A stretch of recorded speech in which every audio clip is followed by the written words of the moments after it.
दोस्तों repo rate 6.25 से 6% का हो गया है। तो चलिए जानते हैं रेपो रेट कम होने से मार्केट पर इसका क्या प्रभाव पड़ सकता है। सबसे पहले तो दोस्तों, यदि आपने कोई भी लोन ले रखा हो तो आपके द्वारा लिए गए उस लोन पर ब्याज भी कम हो जाएगा और एफडी पर मिलने वाले रिटर्न भी हमें पहले की बजाय कम प्राप्त होंगे।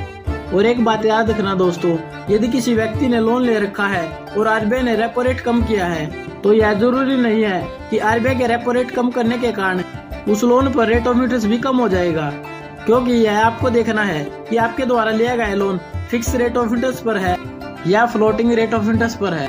क्योंकि दोस्तों, यदि आपके द्वारा लिया गया loan floating rate of interest पर है तो आरबीआई जब रेपो रेट कम करेगा तो आपके द्वारा लिए गए लोन की आरओआई भी कम हो जाएगी।